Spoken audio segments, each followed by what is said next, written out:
Members of Parliament, support staff, radio listeners, TV viewers, all following this meeting via Parliament's social media platforms, members of the media, ladies and gentlemen.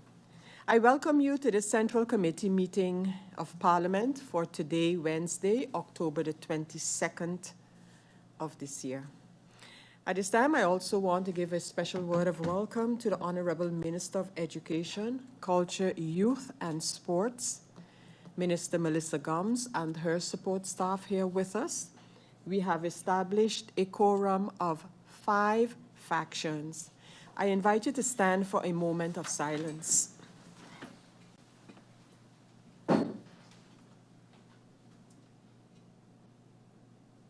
Thank you. I have received notice of absence from the member Viren Kotai, and I also note that MPs Duran and Janssen Webster are absent due to work travel. Members of Parliament, as we all know, October is recognized as Breast Cancer Awareness Month. Parliament for some time now has joined in raising awareness in a very demonstrating way. And we have where all working at Parliament are encouraged and continue to show our support and wear what we call a hint of pink.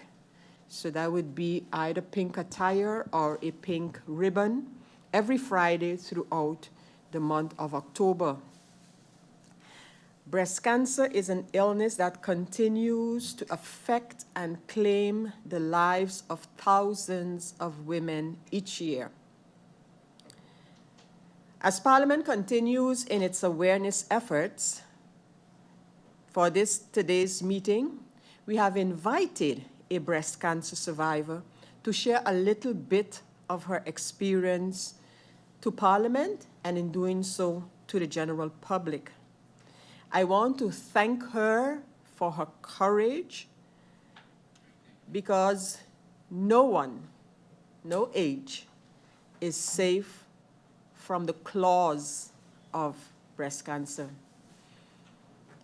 It hits home. It continues to not only hit home, but hit homes, hit Parliament, hit government, hit persons. And so we thought in this small way to continue to bring that awareness and encourage women to get checked. All of the survivors walking around today, who we acknowledge have taken a step somewhere in the past, whether it was own breast examination, clinical breast examination, and today, therefore, they were able to catch hold and destroy the disease at an early stage. And so, of course, we are thankful for that. We are thankful for the many foundations and individuals who continue to stress awareness. When I look at the numbers, the survivors, the families who are affected by the patients and survivors, I think we need to continue this awareness throughout the year. Throughout the year. And as my pin today says, we have to let faith be bigger than fear. We must let fear be bigger. Faith be bigger than fear. So again, I want to encourage her and thank her for her courage, for her positive spirit, which I know she displays every opportunity that she gets. And so for just a few minutes, Miss Yolanda Jackson Martina will share her experiences with us, but most importantly, to give words of courage to those who might be going through the same thing like you are. What that is, Mrs. Jackson Martina will share with us. And so, Yolanda, you have the floor. Good morning. Thank you for that warm welcome. Good morning, Honorable President of Parliament, SG, members of Parliament, Minister of Education, our SG of Education, Department Head of Culture, and supporting staff. It's very challenging to share my testimony in just 5 minutes, but I'll try my best to do so. My name is Yolanda Jackson Martina, a proud wife, a devoted mother of 2 beautiful daughters, aged 17 and 12. On January 18, 2021, at just the age of 39, my life changed forever when I was diagnosed with stage 2 breast cancer. It all started one day while preparing for a shower when I noticed a bloody discharge from my nipple. Concerned, I contacted my doctor, which led to a mammogram. It revealed discrepancies, which prompted an ultrasound on that same day. The ultrasound also remained inconclusive. Thereafter, a biopsy was done. When the results came back, I heard the words no one ever wants to hear: "You have cancer." I was in complete shock and immediately thought death. I had no knowledge of this disease. I was looking forward to celebrating my 40th birthday and not fighting for my life. Within 10 days of receiving this devastating news, I had the surgery to remove the tumor. And 3 weeks later, I began chemotherapy treatment at the St. Martin Medical Center. The treatment was brutal. It was the devil in liquid form. Best way to describe it. From the first treatment, I lost my hair, my appetite, my weight, and I vomited most days until I vomited blood. And I was too weak to move. The nausea was consistent. I depended completely on my family for the simplest of tasks. For someone who had always been independent and active, that was one of the hardest struggles of my life, relying on my family to do everything. From taking a shower, feeding me, dressing me. At one point, I wanted to give up. I wanted to give up on life. But my eldest daughter held my hand and looked into my eyes and said, "Mommy, please fight. We love you. We need you." That moment when I heard her shaky voice and saw her teary eyes, it fueled my strength and determination to fight for my life. After 8 months of chemotherapy, I traveled to Curacao for radiation, where tests revealed the cancer had spread to my lymph nodes and throughout my right breast. My doctor advised me to have an immediate mastectomy. As a young woman and wife, the thought of losing my breast was terrifying, but my husband offered me incredible support. He looked at me and said, "If this is what you need to save your life, then we'll get through it together. My love for you won't change. What matters is that I want you here by my side as we grow old together." His reassurance meant the world to me. It gave me that courage to proceed with the surgery in September 2021. Recovery was long and difficult. I lost feeling in my right arm and spent months in therapy. Later in 2023, I traveled twice to Colombia for further treatment and reconstructive surgery, a step toward reclaiming my self-confidence and healing emotionally. This journey has been quite challenging for me, as to this day, I'm dealing with side effects of the chemotherapy treatment, such as early menopause, fatigue, daily joint pains, tingling feelings in my arms, my legs, my feet, mood changing, brain fog, and sleep disturbances. Despite these challenges, I stand here before you as a 4-year breast cancer warrior, grateful to God and to everyone who supported me through this journey. I share my story not for sympathy. I share it to bring awareness. Breast cancer is not a death sentence. Breast cancer does not discriminate. It can affect both men and women. Yes, you men, you can get breast cancer too. With early detection, it is treatable and survival is possible. I urge everyone, both men and women over the age of 35, to get screened regularly. In addition to regular screenings, I encourage everyone to manage stress, as it can contribute to various health issues, cancer being the #1 illness. Maintaining a healthy diet and engaging in regular exercise are vital components of your overall well-being. Isaiah chapter 40, verse 31 says, "Those who hope in the Lord will renew their strength. They will soar on wings like eagles." To anyone battling breast cancer or any type of cancer right now, you are not alone. God is with you, and there is hope beyond the storm. If my story can inspire one person to get checked, then sharing it today is worth every moment. Thank you, Parliament, for inviting me to give my testimony. This journey, I stand here as proof that faith, love, and early detection save lives. It saved minds, and I thank you.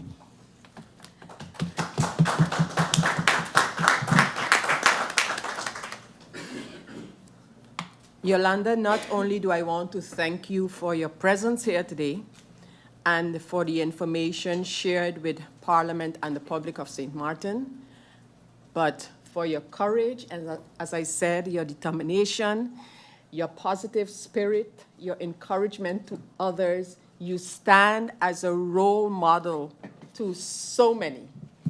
Those who might have just been diagnosed, those who have been diagnosed before and are still battling the disease.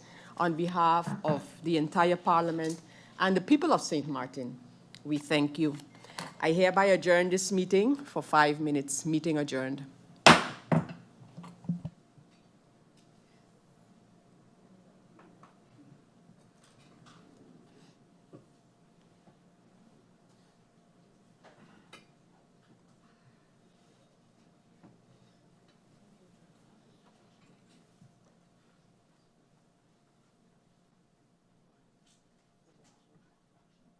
That's it?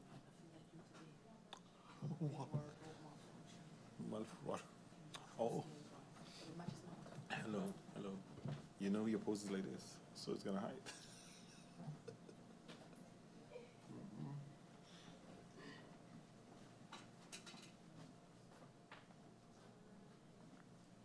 We all have to do that.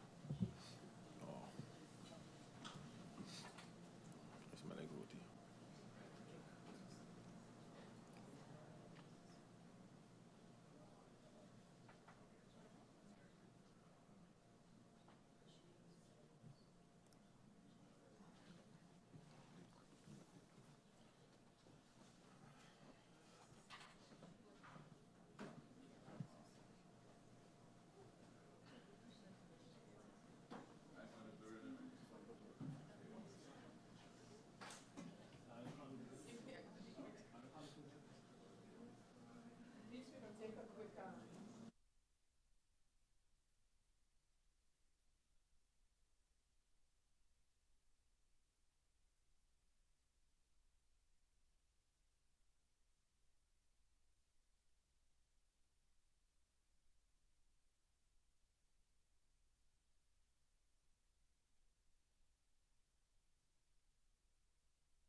Members of Parliament, ladies and gentlemen, I hereby reopen this meeting, and again, our thanks go out to Mrs. Yolanda Jackson Martina, from who you just heard, accounting in a very brief fashion her struggles with breast cancer, and encouraging all to please check, regardless to your age, men and women, but especially women, of course, and help yourself and your family by doing so. We have as agenda points for this meeting, but before going over to the agenda points, I have an additional notification, and that is that MP York, yes, MP York is absent. And then before going over to the agenda points, I go back to the general notifications as well, and I see that MP La Cruz is requesting the floor for notifications. MP La Cruz, you have the floor. A blessed morning, Madam Chair, Lady Griffier, Minister, her support staff, those in the Tribune, and my fellow colleagues. Madam Chair, Lady, notification, MP Otley is and will not be able to make it today too. And a very emotional moment for myself hearing Miss Yolanda speak and describe what she went through, because I've been through the same thing with my mom, not once, not twice, but 3 times. And when I myself found a lump in my breast, Yolanda was one that would call me on a regular to check up and ask, how are things? Did you get any results? So the emotional support from her to all, I'm saying, if you need that, definitely she is the one to be able to bring that type of support to you. Thank you, Madam Chair Lady. Thank you very much, MP La Cruz. And I now give the floor to MP Lewis. MP Lewis, you have the floor.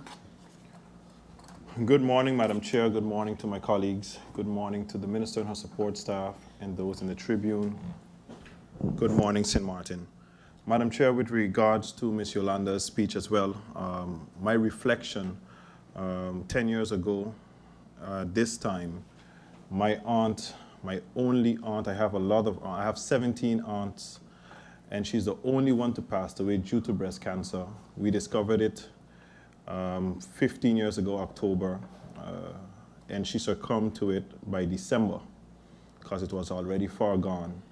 So every October, even though it's Breast Cancer Awareness Month, it's a very touchy subject for me, as I even post my aunt several times during the month, as she's the only person that I was close to that have succumbed to this thing. I would say the word cancer is but you know, God is in control.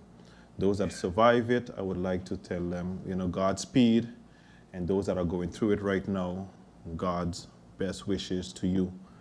And furthermore, let us all continue to pray, because this cancer in general is like a acid.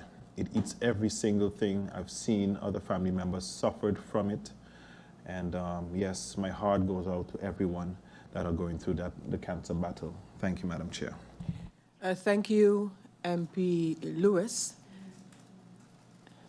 And that is it for notifications at this time. And so we continue with the agenda points for this meeting. The first agenda point is the appointment of the Monument Council for the period 2025 through 2029. This is registered on the document IS 1384, and it is dated August the 29th of this year. Secondly, on this agenda for today, we also have the reappointment of the current ombudsman, and that would be ex Article 2 of the National Ordinance on the Ombudsman. This document is registered on the IS 1164 of this parliamentary year, and it is dated June the 12th. Kindly know that this meeting was originally scheduled for Thursday, October the 9th of this year, but it was postponed. So going over to the agenda point number 1, which is the appointment of the Monument Council for the period 25-29. Just to give a brief recap, on August the 29th of this year, Parliament received a letter from the Minister of Education, Culture, Youth and Sport with enclosed application letters and resumes of the candidates proposed for appointment to form the Monument Council for the period 2025-2029. As I mentioned, this letter is registered on the incoming document number 1384.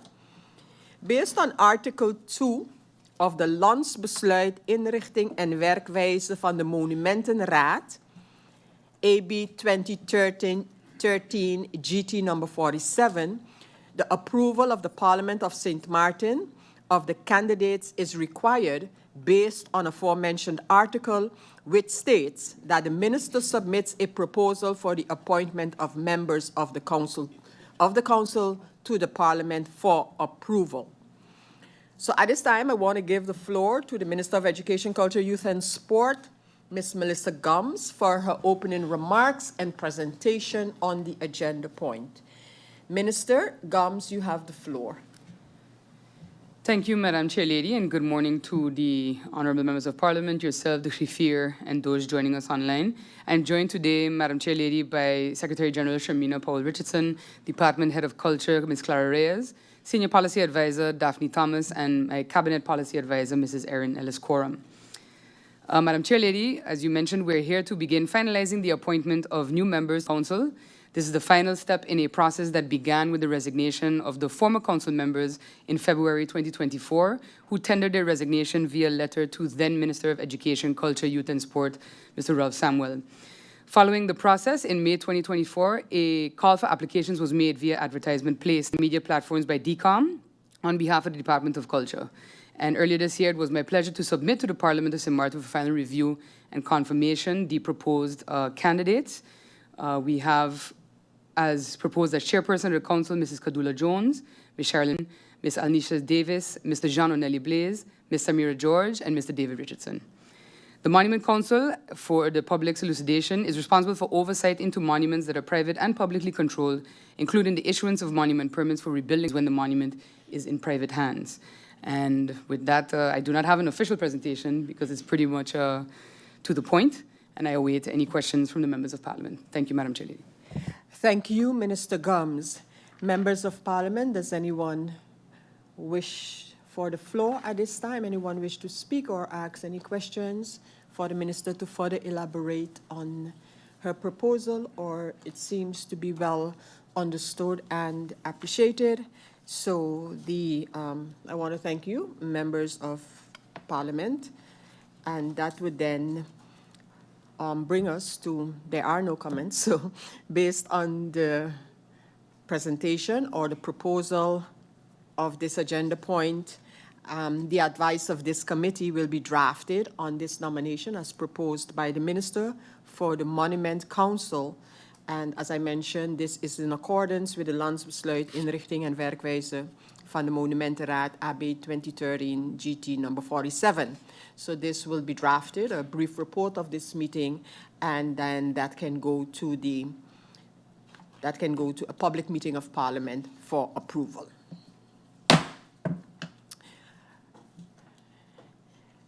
I'm going to adjourn for 3 minutes again before we go over to agenda point number 2. Meeting adjourned.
Meeting reopened, and we go over to agenda point number 2. Agenda point number 2. Agenda point number 2 is the reappointment of the current ombudsman, ex-Article 2 of the National Ordinance on the Ombudsman. The document relating to this topic is registered on the IS 1164, and it's dated June 12th of this year. A brief recap. Based on Article 2 of the National Ordinance Ombudsman, it is the Parliament that appoints an ombudsman for a period of 7 years. The ombudsman can only be reappointed once for a second term. According to law, the ombudsman is an independent institution whose main role is to, 1, investigate complaints about the conduct of administrative authorities, so government bodies, ensuring fairness, legality, and good governance. The ombudsman receives and investigates complaints, ensures good governance, and reports to Parliament. Additionally, the ombudsman also acts as guardian of the Constitution, as we call it, whereby the ombudsman is tasked by the Constitution with reviewing adopted national ordinances, our laws, for possible conflicts with the Constitution. Our constitutional history has a few cases where the ombudsman used that authority and challenged adopted national ordinances, and these were then, and that challenge would be to the Constitutional Court. The term of the current ombudsman, Mrs. Gwendolyn Mossel, commenced on January the 1st, 2019. Hence, it will come to an end on December 31st of this year.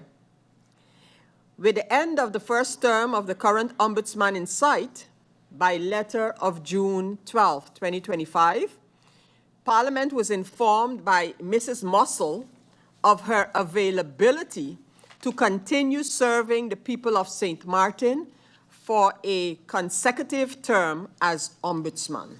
In other words, a second term as ombudsman. As I mentioned, this letter is registered on the document IS 1164. The proposal before Parliament, who is responsible for the appointment, is therefore to appoint Mrs. Gwendolyn Mossel for a second term starting on the 1st of January 2026. To which member of Parliament can I give the floor at this time? There is no need for a discussion on this proposal. We do have someone. We have MP Peterson who would like the floor. MP Peterson, you have the floor. Thank you, Madam Chair. Good morning to yourself, to the griffier, and to my honorable colleagues, and to everybody else tuned in. Madam Chair, just to commend the Ombudsman, Ms. Gwendolyn Mossel, on her work up to now, and I definitely am in favor of extending her term. Seeing the systemic investigations that she has had, the route to accountability. I think that she is walking it very nicely, and yes, I congratulate her in her nomination for a second term. Thank you, Madam Chair. Thank you, MP Peterson, for those words. And members of Parliament, based on the presentation here, the proposal here for the reappointment of the Ombudsman, Mrs. Gwendolyn Mossel, a proposal regarding this will be sent to the public meeting for further handling and approval. But before I do that and go into the other part, I give the floor to MP Lacruz. MP Lacruz, you have the floor. Thank you, Madam Chair Lady. Madam Chair Lady,